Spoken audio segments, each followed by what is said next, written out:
Bonjour à tous et bienvenue sur Crypto Signal. Aujourd'hui, on va analyser les chiffres du CPI qui viennent de sortir il y a de ça 10 minutes. Et donc du coup, des chiffres qui sont pas excellents, hein, sincèrement. On est légèrement au-dessus du consensus. Sur le core CPI, on est presque au consensus.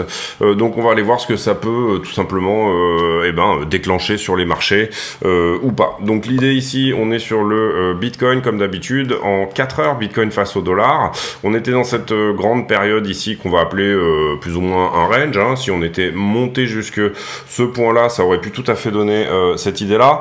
Et concrètement, aujourd'hui, 14h30 est sortie la news autour de l'inflation aux États-Unis. Hein, quel est le CPI, donc quel est l'indice des prix à la consommation du mois de janvier. Et vous voyez qu'on a commencé d'abord à nettoyer un petit peu ce qui s'est passé en haut, et puis ensuite grosse chute. Hein, il y a quand même une sacrée amplitude. Là, on est sur globalement de 900 à 500, 400 $ d'amplitude sur la bougie en 5 minutes. Donc une news qui globalement est plutôt mal perçue, bien entendu, par les marchés. Ici, il y a des mouvements de liquidité qui vont se faire. Hein. Souvent, après les news, c'est comme ça. C'est-à-dire que si on a un peu trop de shorters, il est possible que la news, que ça repousse en haut et que ça revienne reprendre les 21,9, 22. Si jamais la pression vendeuse au spot est conséquente, à ce moment-là, c'est possible que ça descende plus bas. La news est pas très bonne, mais elle est pas si mauvaise que ça, d'une certaine manière. C'est-à-dire que si je vous montre donc là les résultats sur Trading Economics, on s'attendait à 6,2% au niveau du headline CPI. On a eu 6,4%. Donc 0,2 de plus, donc ça c'est vraiment au-dessus. Sur le month over month, on est au consensus, c'est-à-dire au mois par mois, on est au consensus de 0,5. Sur le core CPI en month over month, on est au consensus aussi, donc ça c'est pas trop mal. Et malheureusement, c'est ça qui aurait été intéressant si on avait été au consensus là-dessus ici, et on est très légèrement plus haut, c'est-à-dire que on a une diminution, certes, hein, on était à 5,7 au précédent core CPI, le core CPI étant celui sur lequel agit la Fed, et ici en fait ce qu'on est en train de mesurer, c'est quelle est l'efficacité en fait de cette hausse des taux à 4,75% de la Fed. C'est ça qu'on est en train de mesurer. On ne la mesure que sur le core CPI puisqu'elle n'a d'effet réellement que sur, on va dire, l'inflation de demande et pas sur les prix, on va dire, de la bouffe et de l'énergie. Et là, en l'occurrence, là-dessus, malheureusement, on rate de peu le consensus, à savoir 5,6. Donc c'est pas génial, mais c'est pas totalement pourri. En fait, ce qu'on peut voir globalement, c'est que, et si je vous mets sur ma courbe d'inflation habituelle qui qui vaut ce qu'elle vaut, mais qui a au moins pour but de séparer le core CPI du reste, c'est celle-là, on va se mettre en linéaire, hop, et en gros, si je vous mets sur cette courbe-là, donc là on avait mis effectivement les forecasts, donc j'ai dit qu'on était à 5, sur le core CPI, on était à combien déjà, 5,6, non, c'est ça, je me souviens plus déjà. 5,6, voilà, et en tout, on est à 6,4. Donc, on va faire les calculs ici.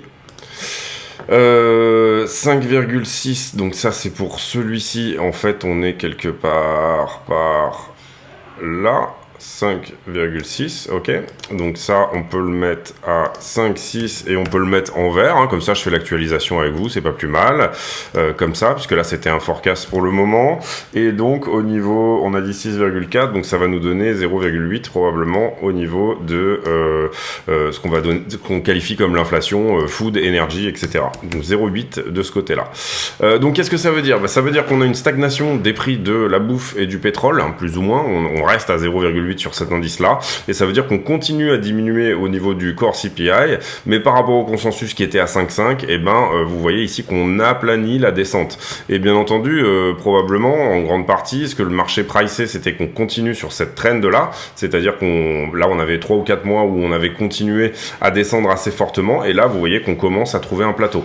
Donc ça, bien évidemment, ça va mettre un frein à l'investissement, on va dire, risk-on, tout ce qui est un petit peu tech, ce genre de choses, etc., parce que bien évidemment, on comprend ici que la crise de liquidité actuelle, elle va peut-être durer plus que ce qu'on pensait.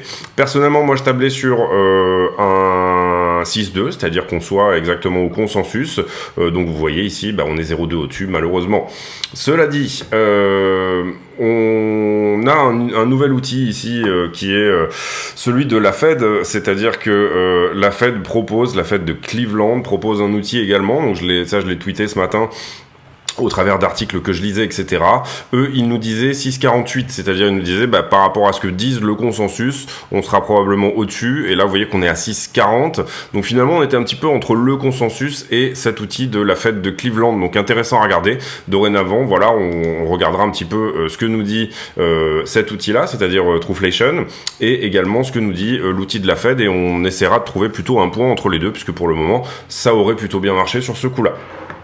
Donc on est en dessous des prévisions de la Fed de Cleveland, mais on est au-dessus du consensus, malheureusement. Comment le prend la presse ? Eh ben, la presse, pour l'instant, ça dépend un peu des médias, mais ici, vous le voyez, bon, Wall Street Journal qui... on va dire titre plutôt, l'inflation s'est encore calmée à 6,4%. Ça aurait été vraiment dramatique si on avait fait 6,5 ou plus, puisque c'était le dernier chiffre. Le dernier chiffre était à 6,5. Et là, ça nous aurait dit vraiment, non, on arrête de baisser en fait, carrément. Là, pour le moment, on est plutôt sur un truc un peu mi-figue, mi-raisin, qui malheureusement pourrait plomber un petit peu. Si jamais le marché était effectivement en train de pricer ce que je vous disais, c'est-à-dire une continuation de cette trend-là, ce qui est quand même déjà peut-être probablement le cas, vu le rallye dans lequel on est, on comprend ici que ce rallye, la pente haussière de ce rallye va probablement se calmer, ou alors on va probablement marquer une correction à ce stade dans ce rallye-là. On va voir aussi comment évoluent les prévisions ici.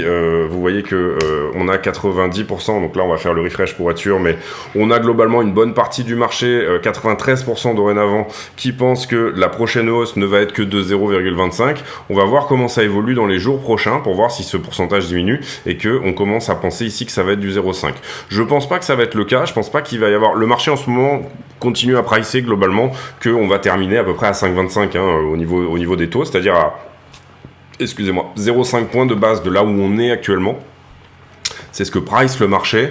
Powell a dit qu'il y aurait plusieurs peut-être hausses de taux et le marché price 2 hausses à 0,25, c'est-à-dire plus ou moins l'objectif minimal là-dessus. Sur ce genre de news en général, on a de la prise de liquidité un peu dans tous les sens. Bon là, c'est peut-être en train de se calmer, mais on va aller voir ce que nous dit le S&P. Alors il n'est pas ouvert là, donc on va regarder les futurs. On va se mettre en 5 minutes pour avoir une bonne visibilité. Et vous voyez que sur la bougie, effectivement, il y a eu une grosse amplitude sur le S&P juste avant le mouvement ici à 14h25, et puis à 14h30 on dump, on remonte, on redescend, et là actuellement on est plutôt à la redescente. Donc les marchés pour le moment sur les futurs en tout cas, puisque la bourse pour l'instant n'a pas ouvert, est en train de plutôt pricer tout ça à la baisse. Donc on aura probablement sur le S&P 500 à l'ouverture à 15h30, donc dans 30 minutes, un gap baissier tout simplement. Deuxième chose qu'on pourrait regarder, c'est l'US Tech, puisque là on est vraiment, bon, vous voyez que les courbes sont vraiment équivalentes, on est quand même sur quelque chose de très semblable entre les deux, entre les futurs sur SP500 et l'US Tech, on est voilà sur quelque chose de relativement semblable. On va regarder ici, on va continuer à regarder un petit peu les news. Donc du coup sur Wall Street Journal, on nous dit qu'on est quand même à la diminution. Donc ça c'est important, et ici on nous dit également que oui, alors on a bien évidemment le rapport de l'US du Bureau of Labor Statistics, le BLS, qui nous donne un petit peu toutes les causes de cette augmentation, c'est eux qui les calculent, donc ils en connaissent les détails. Probablement que ce sont les coûts du shelter, donc de l'hébergement, qui ont le plus impacté ici sur ce CPI là. Ce CPI là également, donc il faut comprendre que non seulement les coûts de l'hébergement impactent bien évidemment comment les gens se logent, mais pas seulement, puisque on a aussi les coûts de stockage des biens et services qui ça coûte plus cher de louer un entrepôt pour les stocker, et j'avais posté sur le Discord hier un article qui parlait un petit peu de ça, c'est-à-dire à quel point les coûts d'hébergement pourraient ici impacter les prix des biens et services à terme. On n'a pas eu ce qu'on aurait voulu, c'est-à-dire à un moment donné le fait que les services surtout commencent à corriger, parce que c'est ce que la Fed attend de voir. À un moment donné, la Fed dit nous on restera à l'augmentation tant qu'on verra pas le prix des services diminuer, et ça on l'a pas eu, on est plutôt ici sur un plateau de ce côté-là. Donc ça c'est important. Pas de ce côté-là, pas de diminution. Par rapport au changement de calcul du CPI, eh ben on aurait dû avoir peut-être un CPI encore plus haussier s'il n'y avait pas eu ce changement de calcul. J'en ai parlé hier, mais la base, on va dire historique de la manière de calculer le CPI a changé ce matin, aujourd'hui. Hein, on est sur la première manière de calculer comme suit, et donc on est sur une manière de calculer le panier le panier de produits qui est beaucoup plus courte que par le passé. Donc ça, évidemment, ça a joué et ça a eu tendance probablement à tempérer ce CPI. Donc est-ce que le marché va aussi prendre compte de ça, du fait qu'on n'est pas sur la même métrique que précédemment? Je pense que ça va être le cas. Donc ça, c'est la deuxième chose. Troisième chose dont je voulais vous parler également, c'est que oui, moi je regarde beaucoup, et c'est un indice que je regarde pas mal, mais qui n'a pas eu encore probablement d'impact réellement sur les prix. Je pense que voilà, si on se met en 3D, on va le voir. Finalement, les coûts de transport d'un container de la Chine vers les États-Unis. Donc j'ai trouvé ce ticker là qui parle un petit peu. Alors j'ai pas énormément d'historique, mais j'ai regardé l'historique précédemment. Ça m'a été donné par un membre du Discord, et on voit que globalement on était à peu près autour des 4000 points. Et là on voit que ce coût de transport là a été divisé par 4. Alors ça, c'est pas un très bon indice d'une certaine manière, au sens où bien entendu ça prouve que l'économie va ralentir. Le marché est en train de pricer le fait que il va y avoir de moins en moins de containers qui vont se déplacer d'un pays à l'autre. Donc on va rentrer dans une période plutôt de récession. Donc ça, c'est une métrique qui nous dit attention, le prix du container est en train de baisser. Donc du coup, c'est une métrique de récession.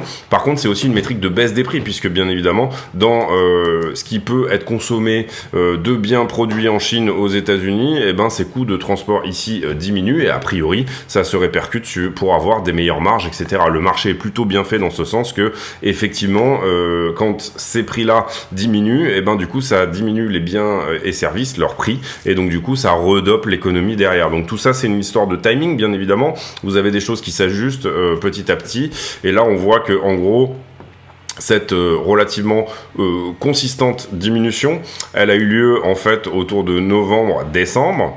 Alors, est-ce que c'est elle qui a impacté le CPI de décembre? Je pense pas, je pense que c'est un petit peu tôt, mais je pense que dans les mois prochains, il est possible que tout cela se répercute sur les prix. Donc ça, c'est plutôt encourageant, on va dire, pour du moyen terme. On a aussi également plusieurs choses à regarder de ce côté-là. On va continuer les news. Sur la crypto, je pense qu'il n'y a pas grand chose. Je pense que j'ai bien traité hier le sujet. Vous voyez le BNB token ici qui nous a fait un plongeon supplémentaire. J'ai bien traité ce sujet-là hier. Donc en crypto, vraiment, oui, il faudra que je fasse un petit sujet sur Ordinals aussi, qui est plus ou moins des NFT sur la blockchain Bitcoin. Ça, je vous ferai un sujet là-dessus aussi. Et là, voilà, c'est la manière de traiter l'inflation qui m'intéresse. L'inflation a augmenté de 0,5% en janvier, plus qu'attendu. Et on est à 6,4% depuis l'année dernière. Donc là, on voit que sur MarketWatch, on est sur une explication que effectivement, ce sont les coûts d'hébergement, le fuel et le gaz qui ont augmenté les prix à la consommation, tout simplement. Si on enlève la bouffe et l'énergie, à ce moment-là, on a une augmentation, comme on l'a dit, de 0,4 monthly et 5,6 par rapport à un an précédemment. Donc là, vous voyez le price index, vous voyez qu'on est toujours en train de plomber, on est toujours à la descente. Ce qui serait vraiment terrible, ça serait de refaire une hausse. Ça donnerait complètement le marché pour sûr. Pour le moment, on n'est pas au consensus, donc c'est une mauvaise nouvelle, mais on est toujours à la descente. Et ça, c'était vraiment le principal. Je vais lire cet article, je vais mettre en pause une petite seconde, et puis je vous fais un petit report dessus. Donc globalement, rien de nouveau sur cet article par rapport, je veux dire, à ce que nous disait le rapport du BLS. C'est un peu une repompe un petit peu de ce que nous disait le rapport du BLS. Pour moi, ce qui est intéressant, mais je l'ai aussi déjà dit, c'est que la Fed va regarder ici de très près l'inflation le core service inflation, moins les prix d'hébergement. Effectivement, la nouvelle méthode de calcul, elle pèse un peu plus, puisque l'année dernière, les coûts de l'hébergement ont beaucoup augmenté. L'hébergement pèse un peu peu plus également dans le calcul du CPI. Donc du coup, il va falloir faire du rétro-engineering un petit peu là sur cette data-là, de manière tout simplement à savoir quels auraient été les prix. Donc c'est probablement des choses qui vont sortir un petit peu dans la presse bientôt, s'ils n'avaient pas été ajustés par le BLS. En fonction tout simplement d'un panier de devises d'un panier de biens et services qui lui est calculé sur une période plus courte. Donc on va suivre ça de près, mais effectivement, donc là cette analyse ici de MarketWatch, non c'est CNBC, de CNBC, elle est plutôt négative, mais elle dit attendons d'analyser un petit peu plus en profondeur ces chiffres-là, puisque la méthode de calcul a en partie changé. Sur les prochaines news à venir prochainement, on n'a pas grand-chose, si ce n'est effectivement des news au niveau de l'emploi qui vont sortir demain. On avait vu également que les average hourly wages, c'est-à-dire les salaires finalement qui sont payés à l'heure, ont légèrement diminué, donc ça c'est plutôt une bonne chose. Mais cette data elle nous dit aussi que du coup avec moins de salaire, il va falloir tout simplement payer plus. Donc voilà, encore une fois, il y a une continuation de la diminution. On peut pas remettre en cause le mouvement, on peut remettre en cause une partie de l'efficacité de la Fed par rapport à ce mouvement et effectivement, même si on est rentré dans des territoires encore plus restrictifs au dernier CPI, au dernier FOMC, le dernier meeting de la Fed, donc qui avait eu lieu, si je me souviens bien, courant début février, le 1er février, il y a 2 semaines de ça, on n'a pas, bien sûr, puisque là on calcule les datas de janvier, donc celui d'avant il devait être fin décembre. On n'a pas eu ici d'amélioration, ça n'a pas amélioré d'autant plus le CPI. Donc le principal problème, c'est effectivement le coût tout simplement de l'hébergement. Ça, c'est vraiment un des principaux problèmes qui va peser dans le CPI prochainement. Et ce coût de l'hébergement a beaucoup augmenté ces derniers temps, tout simplement parce que, comme je vous l'ai dit, il pèse plus effectivement dans l'indice, au sens où c'est quelque chose et c'est une analyse, moi j'étais un petit peu passé à côté en amont de l'analyse de ce changement de mode de calcul du CPI, mais effectivement les biens et services vont moins peser dans la balance puisque les gens vont probablement moins en consommer, donc effectivement ça va donner une part plus importante au coût d'hébergement dans le calcul du CPI, et les coûts de l'hébergement ont augmenté dernièrement.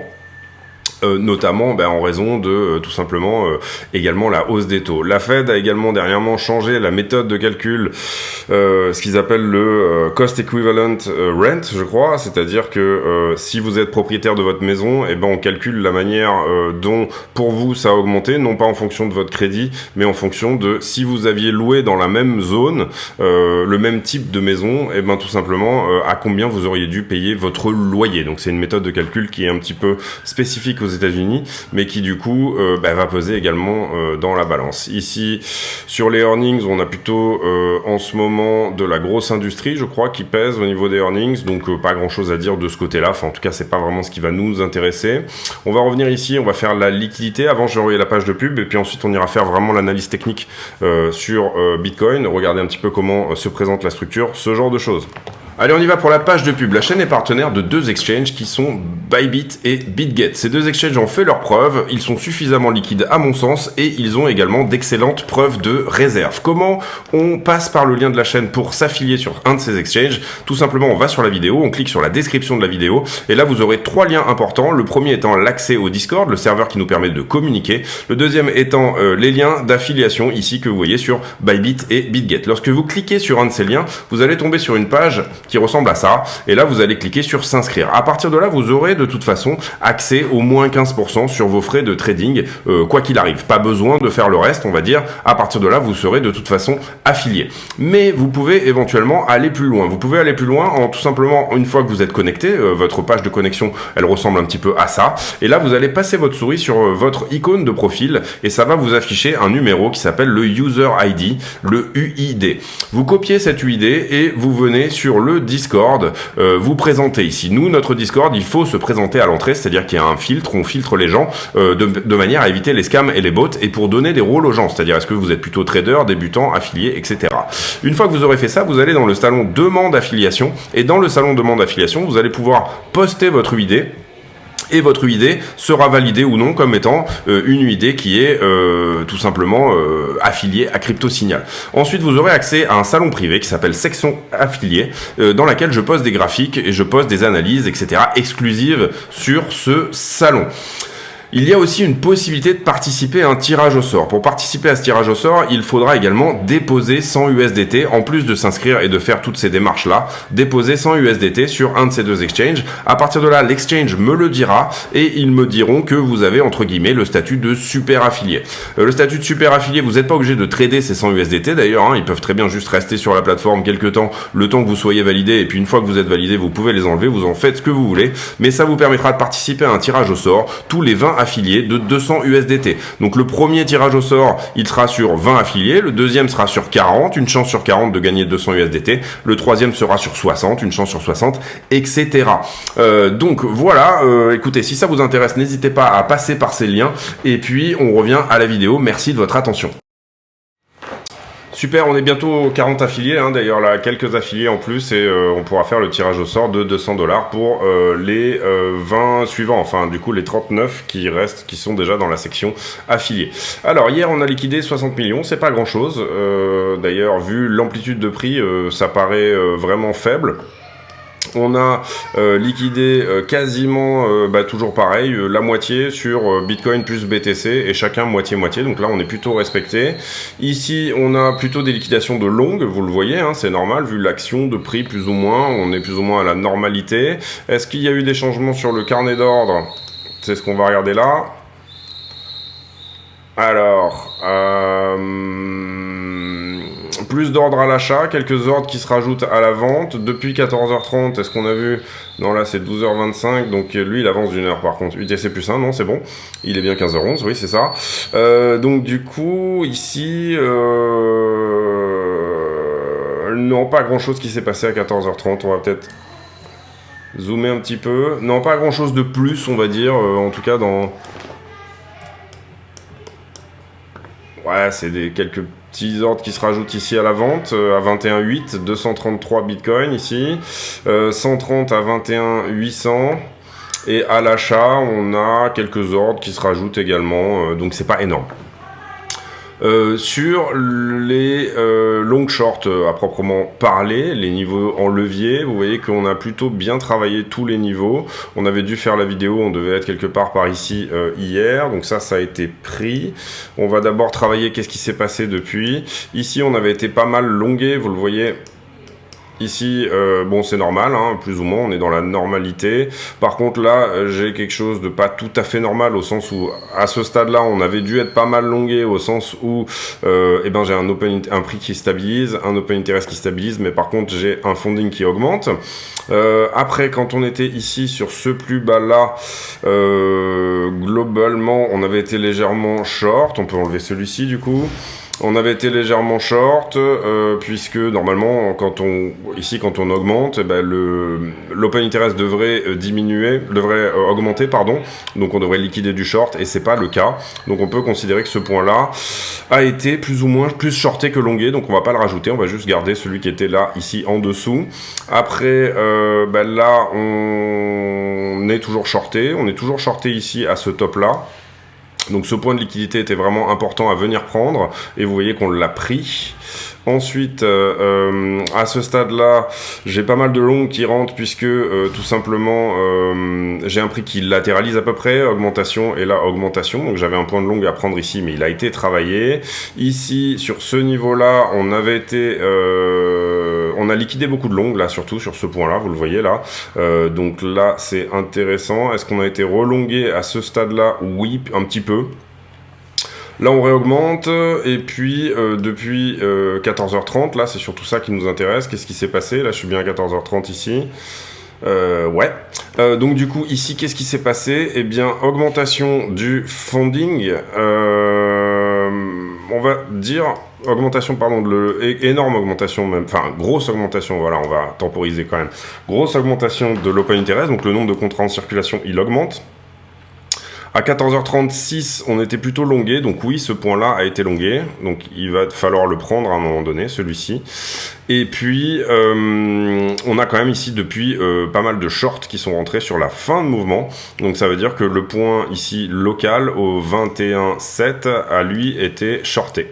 Donc en haut, on a 21,7 et 21,884 et 22,68 qui n'a pas réussi à être passé. Pour le moment, qu'est-ce qu'on voit au niveau, et ça c'est intéressant, juste après 14h30, on a une petite reprise ici de la demande au spot. Donc peut-être qu'il y a des gens qui considèrent que c'est une bonne zone de prix pour rentrer potentiellement, même au spot. Mais vous voyez ici qu'effectivement, on liquide du contrat vers le bas à partir de ce stade-là. Donc là, on reprend un peu une normalité. Voilà, on peut pas dire que ce point-là était excessivement shorté. On va même peut-être le mettre en trétillé, voilà, en disant c'est vraiment sporadique.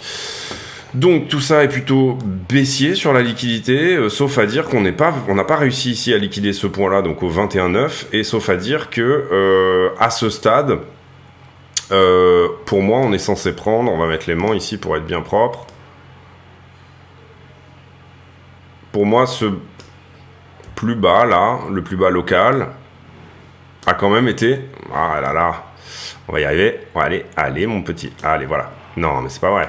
Ici, là, tu te mets là, ah, voilà. Ce point local là, donc au 21,485, a quand même été un petit peu longué, hein, on le voit ici quand même qu'il y a quelques longues qui sont rentrées là-dessus. Donc ça, a priori, ça serait qu'une histoire de temps pour le prendre, en tout cas de ce que nous dit la liquidité. Et puis ensuite, si vraiment on devait dumper beaucoup plus bas, vous voyez cette... ce qu'on va appeler un order block ici, là, entre 24 et 28, si vraiment, ici, à ce stade, on voit que la demande au spot, elle, dégringole. On a eu, sur le mouvement tout pile, une forte demande sur les dérivés, et puis, depuis, on est en train de stabiliser, mais pour le moment, on est toujours en spread négatif, c'est-à-dire que même si on avait un mouvement haussier assez fort, eh bien, il serait pas forcément... appuyé par une demande au spot incroyable. Voilà, c'est ça l'idée. Sur Ether qui là en ce moment est à 1500$. Sur Ether, qu'est-ce qu'on a fait depuis les dernières analyses? Vous voyez qu'on a bouffé ce niveau-là. Ici, on avait pas mal de longues qui étaient rentrées sur ce mouvement, donc on peut considérer que ce niveau-là, il décale ici, en fait. Voilà, comme ça. Ça, c'est fait. On va y arriver. Voilà, on va y arriver. Allez, TradingView. Allez, voilà. Ici, ce point-là a été pris. Ici, augmentation du prix, diminution de l'open interest. Donc, ce niveau-là avait été shorté. Est-ce qu'il a été pris? Oui. Ensuite, on continue. Ici, niveau longué, il a été pris également. Après, ici, on est à peu près normal. Ici, pas mal de shorts sur ce point-là, où on est plutôt en train de fermer du long, mais pas mal de shorts quand même. Le niveau a été pris. Ici, on est pas mal... on est dans la normalité, c'est-à-dire que tout baisse en même temps. Hein. Donc, pour moi, pas d'événement, entre guillemets, de liquidité à ce stade. Vous voyez ici qu'on est venu prendre tout pile le niveau supérieur. Est-ce que ce niveau a quand même été shorté? Non, c'est pas incroyable. Et est-ce que on a été longué depuis? Non plus. Vous voyez ici que j'ai une augmentation du prix, j'ai une augmentation du nombre de contrats, mais le funding n'augmente pas. Donc on peut, oui, estimer que ce niveau-là a quand même été short, surtout le deuxième, en fait. Après la deuxième chute de liquidité, vous le voyez ici, là, on a d'abord une chute et après on revient prendre et à partir de là, on est effectivement pas mal shorté. Et puis, sur ce point-là, on semble plus short sur Ethereum que sur Bitcoin, même, j'ai envie de dire, hein, par rapport à ce qu'on peut voir sur le funding. J'ai envie de dire que oui, c'est peut-être intéressant. Là, ce qui est intéressant de voir aussi, c'est que on a peut-être une inversion du sentiment, beaucoup de longues qui rentrent sur ce niveau-là. Donc là, on va rajouter ce niveau-là à prendre au niveau des longueurs. Donc 1501 à prendre, en dessous 1461 et à nettoyer 1524 jusqu'à 1551. Pour le moment, on est, vous le voyez, un peu entre deux eaux sur Ether, étant donné qu'on a liquidé pas mal de niveaux. Donc il y a très grosse zone de liquidité ici à venir chercher. Eh bien, si on vient faire un mouvement sous les 1100 et quelques, notamment ce point-là ici au 1257, qui pour moi est conséquent, et au-dessus, bah, on a de la zone à liquider. Je pense que 1682, si je me rappelle bien, par rapport aux analyses qu'on avait faites précédemment, était quand même le point le plus important. Si on regarde sur la liquidité sur iBlock, eh bien, un très gros short qui s'ouvre là et qui continue à nous ramener sur Bitcoin. Alors là, on était à quasiment 7 milliards, on est descendu un petit peu, hein, puisque le prix, entre-temps, a quand même fait son mouvement d'aller chercher des liquidations plus vers le haut. Mais on a un gros short qui s'est ouvert ici et qui refait redescendre à nouveau la valeur cumulative des shorts dans les 5 derniers jours à des niveaux supérieurs. Donc 4 milliards au lieu de 7, c'est-à-dire que là, on avait liquidé quand même une bonne moitié. Et sur Ether, puisqu'on a eu ce mouvement haussier avant CPI, hein, vous comprenez que ça a fermé du short, bien évidemment. Et bien sur Ether, c'est la même chose, plus de short que de long, c'est l'analyse effectivement qu'on venait d'en faire, et désormais 4 milliards, et on en avait 6,15 avant le mouvement haussier qui a été initié pré-CPI. Donc il y a eu un pré-CPI pump qui lui-même avait pour but de, bien entendu, sortir une partie de la liquidité, peut-être potentiellement avant ce mouvement-là. Ensuite, sur la 12 heures sur Bitcoin, qu'est-ce qui s'est fait sur les 12 dernières heures? Et est-ce qu'on a été plus shorté ou plus longué? Pour moi, on voit une forme d'équilibre ici. Hein. Vous voyez, bon, on a peut-être plus de valeur au-dessus. On a plus de valeur au-dessus, clairement. Ouais, on a un peu plus de valeur au-dessus que de valeur en dessous.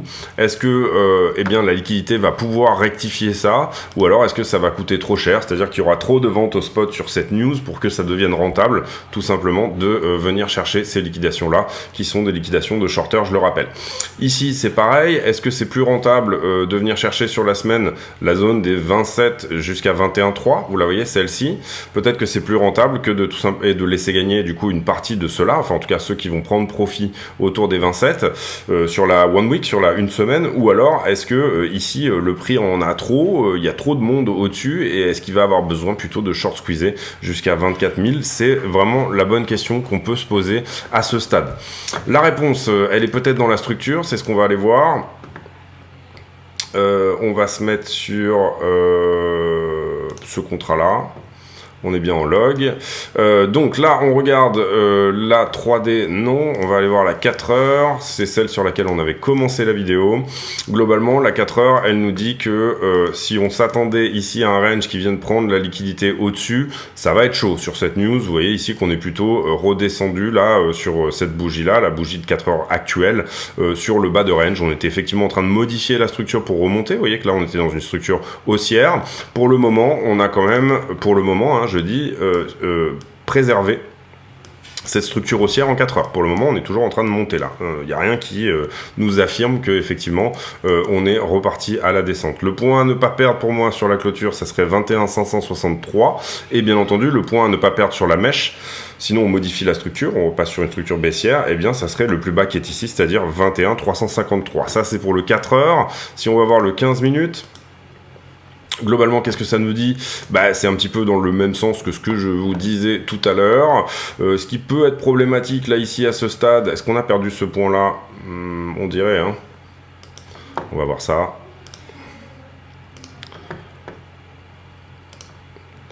Et on est tout pile dessus. Donc, ce qu'on appelle ici un equal low, c'est-à-dire on vient de faire exactement, on vient tout juste d'aller égaler ce point-là. Peut-être qu'on est descendu 1 dollar en dessous, c'est ce qu'on va regarder pour être un peu précis. Là, on est sur le contrat spot sur Binance. Le plus bas, il est à 21 352, et ici, le plus bas, il avait été à 21 534. Qu'est-ce que j'ai dit tout à l'heure? 21 532. Donc oui, ce point-là a été perdu au dollar près. Donc on peut considérer ici que, en tout cas, ce point intermédiaire est perdu. Pour le moment, la réponse se trouve quelque part entre ici et là. Si là on trouve rebond entre l'un de ces deux points, donc elle est dans la réponse est dans cette bougie-là, à l'intérieur de cette bougie-là. Si à un moment donné, à l'attaque de ce point-là, par exemple 21 452, là si on continue à descendre, hein, je veux dire, on trouve rebond et qu'on n'arrive pas à attaquer ce point-là, on gardera une structure haussière également sur le... c'est pareil, là on continue d'analyser le 4 heures. Sur le 15 minutes, vous voyez que pour le moment, on a eu ici cette chute et on est en train de repartir. Mais la structure en 15 minutes, elle est plutôt en train de nous dire, je suis en train de partir pour faire des plus bas. Je suis plutôt en train de partir pour justement aller à l'attaque éventuellement de ce point-là et à minima le tester. Donc sur le 15 minutes, on reste baissier. Si on regarde vraiment le 5 minutes, dans ce cadre-là, c'est un petit peu la même chose, sauf qu'on est un petit peu plus précis ici. Vous voyez ici qu'on n'avait pas réussi à réattaquer ce point haut. Vous voyez ici qu'on fait un point plus bas que tout ce qui s'était construit en 5 minutes jusque-là. Si on avait gardé ce point-là, à ce stade, on aurait pu dire, bon, en 5 minutes, on reste haussier. Mais pour le moment, vous voyez que sur ce mouvement-là, il va falloir voir si jamais on arrive à attaquer ce point-là, tout simplement. Là, sur le mouvement actuel, si on continue ici à ne pas réussir à attaquer ici ce que vous voyez, donc ce plus haut-là, à ce moment-là, ça nous dit que ce point-là sera probablement perdu. Ok ? L'important, c'est de ne pas retourner la 4 heures qui, pour le moment, était encore une fois plus ou moins haussière. Donc, la structure est baissière. La liquidité est pas dans le sens de la structure, une nouvelle fois. Donc ça va être intéressant de voir ce qu'il se dit. Hier, vous vous rappelez qu'on avait un petit peu la même analyse, c'est-à-dire qu'on disait, on est en train ici de diminuer. Et c'est la liquidité qui avait retourné la structure sur ce point-là, d'accord ? Ici, on est peut-être sur la même idée. Je vous ai donné les niveaux à défendre. Pour moi, il y en a un qui est relativement énorme ici. Et puis, dorénavant, le niveau à attaquer actuellement, si on veut repasser haussier, c'est tout simplement ce point-là, c'est-à-dire les 21 783. Si là, on arrive à réattaquer, ça veut dire que on altère, on recommence, et bien entendu, en haut, ce sera encore plus ce point-là. Donc, ça veut dire qu'on pourrait recommencer ici à avoir une structure qui vient plutôt corriger ses shorters que de venir corriger le reliquat de longueur, enfin tout ce qu'on a en longueur en dessous. Et ça, on sait qu'on en a notamment dans la poche de liquidité qui se trouve à peu près aux 20 500. Donc, pour le moment, on reste dans cette logique-là, d'accord ? Mais la 5 minutes nous dit qu'on peut éventuellement ici aller attaquer la structure globale en 4 heures. Donc attention à ça. Mon scénario privilégié dans ce cadre-là, alors c'est compliqué sur une news comme ça parce que pour moi la news elle est pas bonne. J'aurais aimé ici qu'on attaque, en fait ce qu'on aurait vraiment aimé attaquer ici à ce stade, c'est donner structure à cette structure de retournement là, hein, c'est-à-dire que là on attaque la ligne de coup et qu'on arrive à passer au-dessus, et cette news bien évidemment nous donne un refus, donc je considère ici que bien évidemment cette news est plutôt baissière à court terme. Pour moi il y aura beaucoup de réponses aux 20 344 ici, si jamais on réattaque, et tout simplement si on arrive à réattaquer ça, tout simplement ça veut dire qu'on va dans la poche de liquidité pour moi qui est ici. Si on fait juste une toute petite prise de liquidité en dessous et qu'ensuite on décide de revenir attaquer le haut de la structure, c'est-à-dire tous les stops, vous comprenez que là il y a un niveau très important, hein, je suppose que vous n'êtes pas bête. Ici, ce niveau qui tient là, qui nous empêche, cette ligne de coup hein, dont je vous parlais, de cette structure de retournement, ce niveau qui tient là, et on peut le revoir encore une fois ici, on peut vraiment voir ici qu'il y a beaucoup de touches à ces niveaux-là, le prix pourrait avoir besoin d'aller attraper la liquidité qui se trouve au-dessus. La news étant baissière, le prix pourrait laisser pourrait laisser tout simplement la structure ici se modifier, venir éventuellement prendre ce point-là, donc nous donner un faux signal de cassure de structure, juste prendre la liquidité, et pour ensuite après reprendre du jus, puisque bien évidemment on peut imaginer que si on commence à descendre ici, on va commencer à engranger du stop de shorter dans le train, hein, tout simplement ça fonctionne comme ça. Pour le moment le gros stop shorter il est là, il n'a pas été pris. Il a été à peine pris au dollar, mais vous comprenez qu'ici on en a rajouté et on en avait encore, on n'a pas fait la bougie qui fait où vous voyez que ça pète, qu'on est en train de casser toutes les liquidations qu'il y a au-dessus ici, etc. Puisque là il y en avait déjà. Donc ça c'est peut-être quelque chose qui pourrait être dans les tuyaux. Et par ailleurs, pour le moment, c'est difficile de se prononcer sur quelle va être la teneur de ce mouvement. Encore une fois, pour moi, le point clé, il est de toute façon au dernier plus bas ici. Si on perd ce plus bas là, eh ben, on risque d'aller dans une structure qui, bien évidemment, est plutôt plus efficiente en termes là on n'a pas réussi, si vous voulez. Voilà, globalement, voilà, c'est ça, hein. L'idée, c'est on fait comme ça, on continue ce mouvement-là. Là, la question, c'est est-ce qu'on continue ce mouvement-là ou est-ce qu'on part sur ce mouvement-là? Pour moi, je serais plutôt, pour le moment, dans l'idée que on va partir dans quelque chose comme ceci au vu de la news. Maintenant, la news, elle n'est pas non plus incroyablement horrible. Ici, hier, dans la journée d'hier, on a vu une certaine décorrélation, j'ai trouvé, entre ce que nous disait Bitcoin et ce que nous disait US Tech 100 et SP500. C'est-à-dire que dans la journée d'hier, à cause probablement tout simplement de un peu tout ce qui se passait autour de Binance, etc. et toutes ces choses-là, on a eu une décorrélation, c'est-à-dire qu'on avait un BTC qui descendait alors que le marché boursier était lui plutôt haussier. Aujourd'hui, on a eu ce mouvement de liquidité là qui est venu nettoyer cette partie-là de la structure. Malheureusement, la news n'était pas bonne, donc est-ce qu'on ne reprend pas ici le train de tout simplement c'est de la news inflation, donc on reprend la narration inflation et on repart vers le bas. Pour moi, j'aurais quand même tendance plutôt à privilégier ça à court terme, et à moyen terme, pour moi, le gros point d'invalidation qui serait tout simplement de retourner entièrement la structure, il se trouve ici. Néanmoins, pour le moment, pour moi, le scénario privilégié, il est plutôt sur quelque chose comme ça, que sur quelque chose comme ça. Par contre, vous l'avez vu hier, et j'en ai parlé, j'aime pas trop, moi, quand la structure ne va pas dans le sens de la liquidité, et hier, la liquidité a retourné la structure. Donc il est tout à fait possible à ce stade que la liquidité retourne la structure, qu'on n'ait pas envie de laisser gagner tous ceux qui sont garés ici, notamment ici, très gros point aussi à prendre. Là, si on le passe, ça devrait accélérer assez fortement, hein, les 22 080. Puisque c'est des points où on n'arrive pas à venir attraper la liquidité qui est au-dessus. Donc du coup, là, on en cumule deux, vous le voyez là, deux qui sont assez conséquents quand même. Est-ce qu'il va falloir une news pour débloquer ça et pour venir les chercher, ou alors tout simplement, est-ce que ça peut être un mouvement, et là, vous le voyez aussi, un joli... fair value gap, donc une imbalance là, un endroit où probablement le marché a pas fait le business qu'il aurait dû faire. Donc est-ce que ça pourrait se mettre en place, un rebond à minima autour des 22,5 avant de faire le vrai mouvement baissier.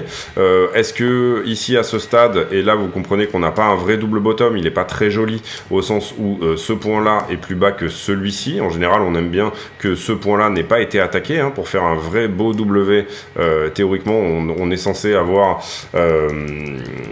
un W qui s'appelle larvé, et là il est optimisé, donc ça serait mieux si jamais on n'avait pas fait ici un nouveau plus bas. Pour le moment, la structure, vous le voyez qu'elle reste dans son ensemble quand même globalement assez baissière potentiellement.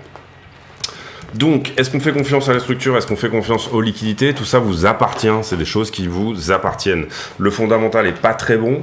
La liquidité, elle va dans le sens du fondamental et c'est relativement normal. Ici, à ce stade, c'est bien évidemment la non-demande au spot qui va répondre à la question de que peuvent faire les liquidités et les market makers, dans quel sens ils peuvent éventuellement aller chercher. Si jamais il y avait zéro liquidité là et zéro liquidité ici, je serais plutôt en train de vous dire que oui, on a des chances de faire ce mouvement, mais il y en a de la liquidité, donc ça peut être effectivement rentable de laisser le prix aller dans ces zones-là, plutôt que, puisque c'est une news, on va dire, fondamentale quand même assez conséquente, hein. On a beaucoup ici travaillé les CPI dernièrement et ça a été plutôt gagnant. Donc plutôt ici, moi, mon scénario privilégié se trouverait plutôt vers une perte éventuellement de ce niveau-là et éventuellement ici une structure qui continue à descendre. On n'est pas à l'abri, avant de faire cette structure descendante, de faire une prise de liquidité en haut et ensuite tout de suite un dump en bas. C'est-à-dire que à ce moment-là, les algorithmes décident que ça vaut vraiment le coup compte tenu des mouvements au spot, ça vaut vraiment le coup de venir quand même ici chercher ces deux niveaux-là. Si on vient chercher celui-là, on aura probablement une accélération pour prendre les liquidités, c'est-à-dire probablement, je dirais, voilà, que 22,5 peut être un bon niveau. Et après, le problème, c'est que c'est toujours une histoire de sentiment. Si jamais à ce moment-là, au moment où on revient à 22,5, ben, d'un coup, la demande au spot, elle reprend parce que les gens se disent « Ah, mais c'est bon, en fait, on a retourné la structure, on peut y aller, etc. » C'est toujours une histoire de sentiment. Hein. C'est pour ça que c'est très difficile de donner un prix sur le long terme. On peut donner un prix pour dans 4 heures. Ça, c'est vraiment beaucoup plus facile que de dire « Eh bien, moi, je pense que on sera à tel prix, à telle date. » Voilà, je vous ai donné un peu tous les scénarios. Pour moi, on est quand même ici sur peut-être quelque chose qui va peut-être venir chercher la zone des 20,5, voire potentiellement en dessous. On va voir ici si ce mouvement se met en place sur le temps. Mais j'aurais tendance ici à être quand même plutôt baissier sur cette news. Est-ce que ça va durer la journée? Est-ce que ça va durer tout le mois? Est-ce que il est possible également qu'on vienne juste prendre la liquidité de là-dessous sans aller dans la zone des 20,5, ça dépendra ici vraiment en grande partie de qui a ATP, qui a pris profit sur la zone précédente. Donc voilà, je vous ai établi ici pas mal de scénarios. Sincèrement, j'ai un petit peu du mal, moi, à voir BTC garder tous ces gens qui sont entre 24 et ici et dumper, mais sur le bear market précédent, on l'a vu beaucoup de fois. On a vu beaucoup de fois où il y avait pas mal de liquidité au-dessus et où finalement le prix a décidé de dévisser. Il n'a pas ici nécessairement fait son mouvement de liquidité, et on le voit très très bien si on regarde la structure, ne serait-ce que bon, là j'ai mis weekly donc c'est peut-être un petit peu, mais vous voyez ici que voilà, il n'y a eu aucun rebond vraiment sérieux à part peut-être celui-là, à part un tout petit peu celui-là, mais sur la totalité de ce mouvement baissier, là où on s'attendait à aller chercher des poches de liquidité peut-être supérieures, et ben on n'a pas réussi à attaquer à chaque fois les plus hauts. Là vous voyez là ici là la descente, c'est pour ça qu'un rebond dans cette zone là il est plus que probable, parce que tout simplement à aucun moment ce mouvement impulsif n'a eu sa correction propre. Voilà, c'est ça que je veux dire. Mais parfois ça se passe comme ça, et parfois ça met beaucoup plus de temps que ce qu'on pense pour venir éventuellement prendre la liquidité en haut. Voilà pour mon analyse. Désolé si elle n'est pas nécessairement ici extrêmement fondée dans un sens. Je vous donne en tout cas mon caractère privilégié. En général, moi je préfère suivre la structure que la liquidité, mais on a ici des niveaux de liquidité qui peuvent commencer à être intéressants. On est plus en haut de quelque chose pour le moment, hein, vous le voyez ici, on est plus en haut de quelque chose que en bas de quelque chose. Ça peut être assez ici normal de voir les choses d'une certaine manière comme ça, et on est quand même ici aussi sur qu'est-ce qui a mis BTC ici qu'est-ce qui l'a monté de 17 000 à 24 000 $. C'est quand même probablement en grande partie le CPI justement du mois de janvier, enfin de celui qui était sorti pour décembre.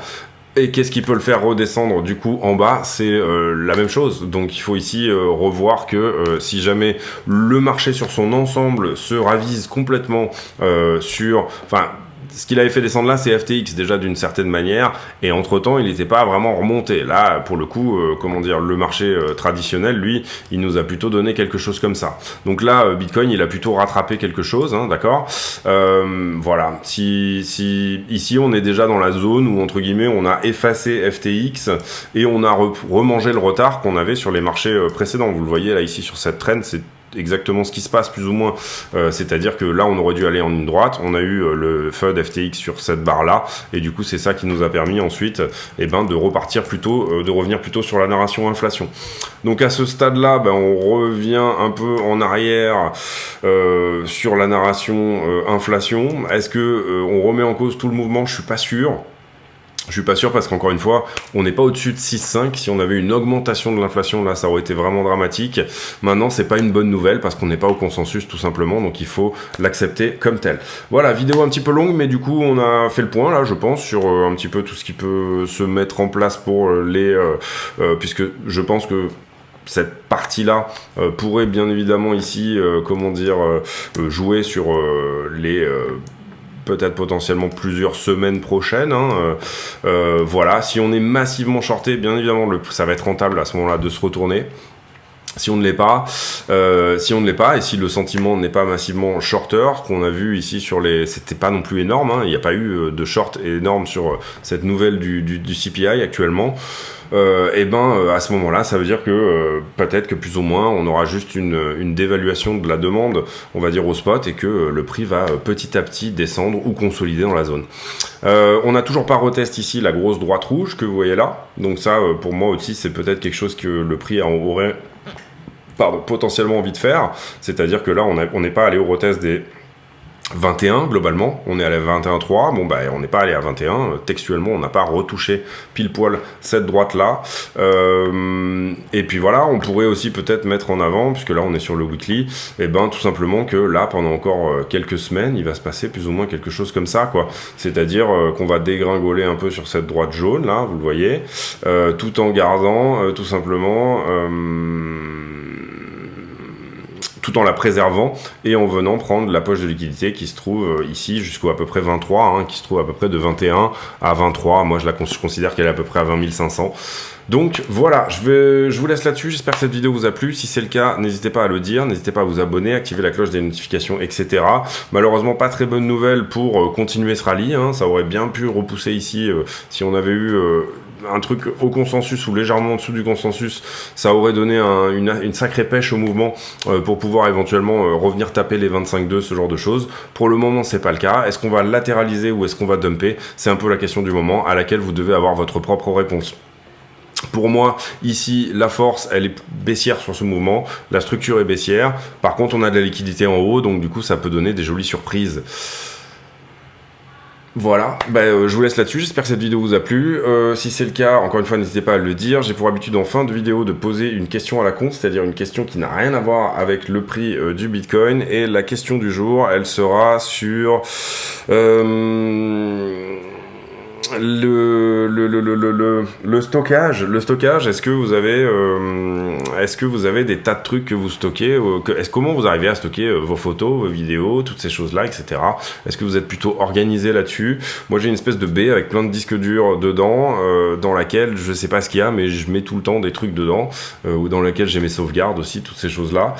Voilà, comment vous arrivez à vous organiser par rapport à ça? On est de plus en plus dans une vie numérique où on n'a plus nos photos dans des bouquins, toutes ces choses-là, on n'a plus nos documents dans des bouquins, donc bien évidemment il faut ici avoir une période tout un pan en stockage finalement, une organisation, une hygiène de stockage, et donc du coup comment vous organisez par rapport à ça? Question à la con s'il en est, mais voilà.